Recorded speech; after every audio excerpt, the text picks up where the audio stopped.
Hello there. Today we are checking out the S&B Filters cooled air kit for the Raptor R. We already know that it's good for like 15 to 20 wheel or so, which is pretty good for just a cold air kit. These trucks are speed density, so there's no tune adjustment needed for the bigger MAF housing, what would be a MAF housing if it was a MAF vehicle. So basically it will take all the air you can shove into it.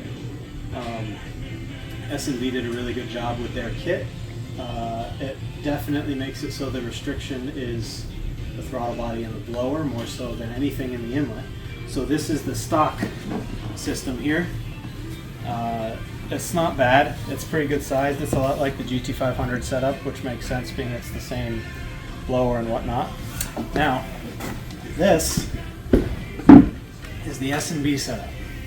This is the largest filter S&B has ever made.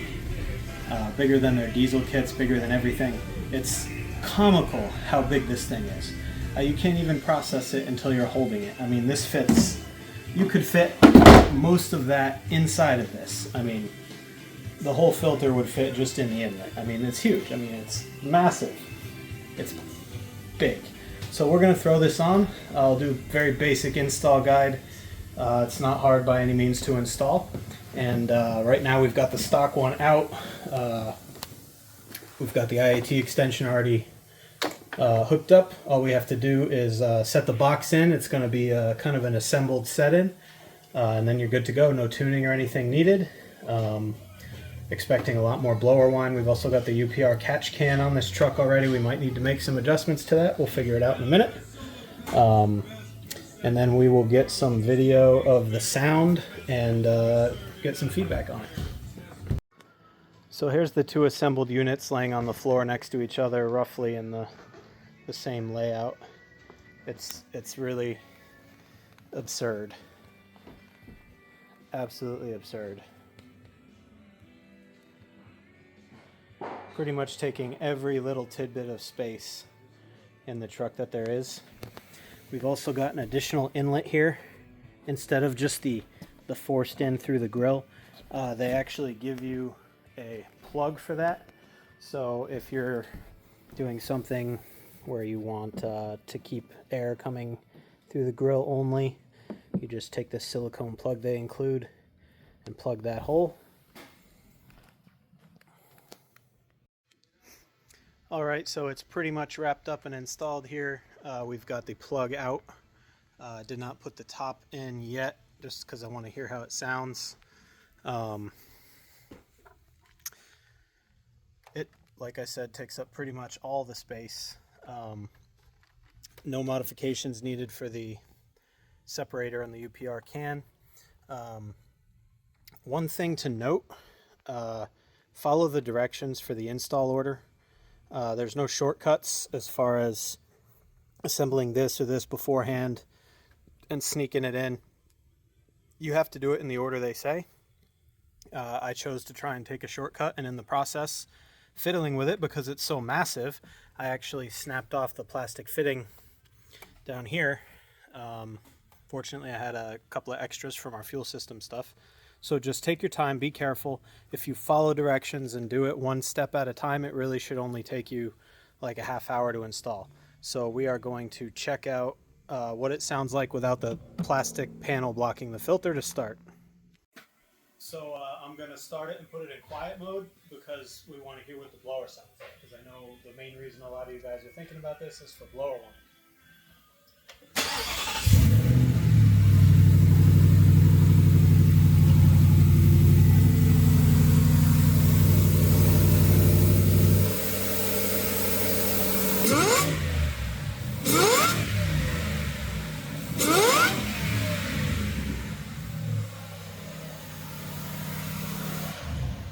So that's pretty noisy. That should make a lot of people happy. Just remember that blower whine is the sound of restriction. So if you're hearing blower whine, that means there's restriction elsewhere you can open up and get more power. It does sound cool, but it means you've got a restriction. So we're going to wrap it up and put the panel in the top, and we'll do another little sound clip video, and then we'll do a driving video. Alright, so everything's installed. The polycarbonate top is installed. Like I said, the front vent is open, so it's going to be probably a little louder than if you had that plugged. We'll watch IATs later and see what kind of effect it has on it, but we'll see how it sounds now.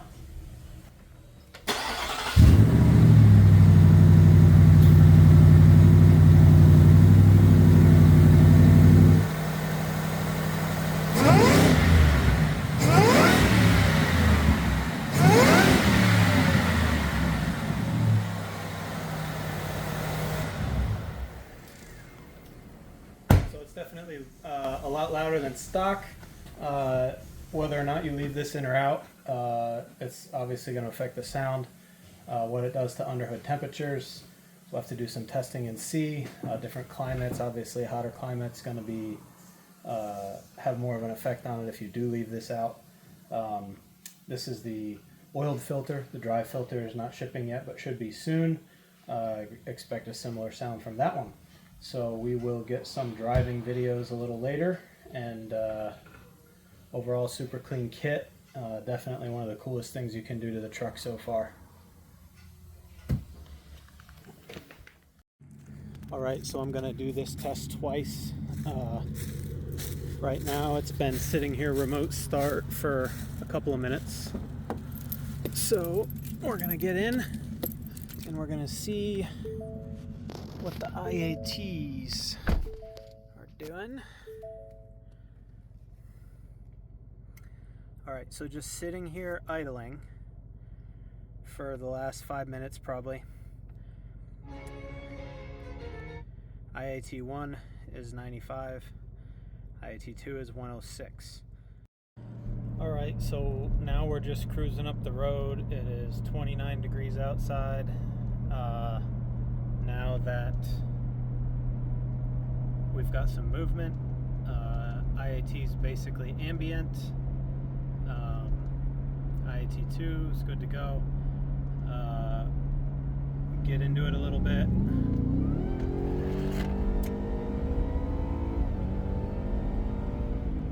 That was about 13 psi.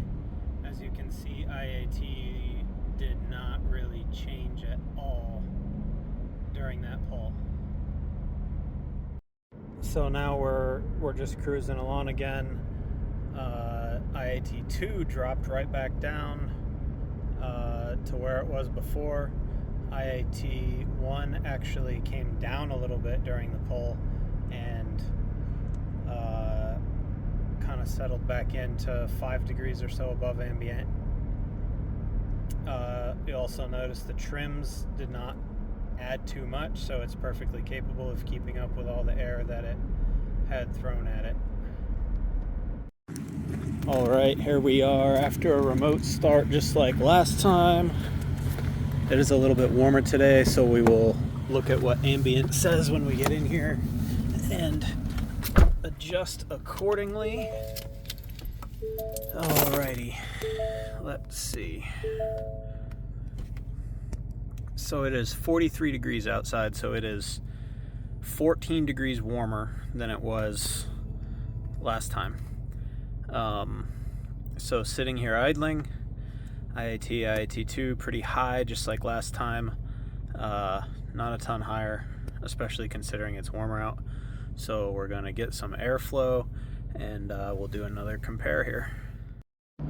Alright, so since we started moving, it's actually 36 degrees outside. So just cruising down the road in the same exact spot as before, we are 3 degrees, 1 degree above ambient on IAT 1. So it's actually almost a little bit cooler than with the lid on. And now it's creeping back up 3 degrees. Really negligible differences here. So let's see. Good bit more whine.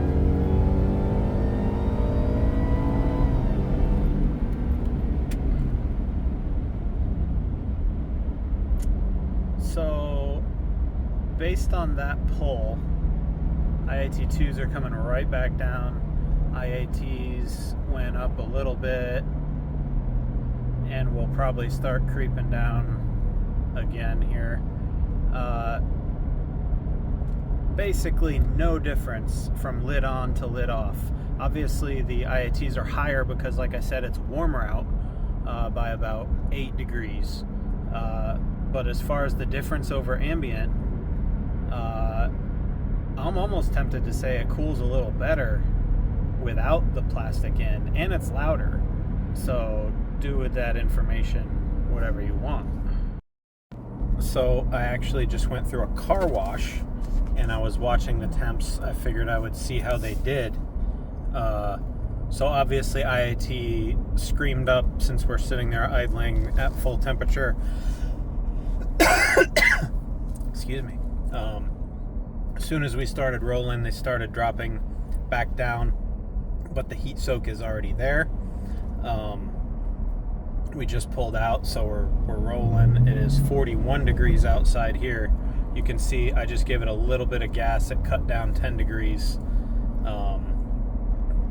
So again, I don't think that's going to be a big difference between open or closed. But as soon as you get some airflow through there, it cools it right back down.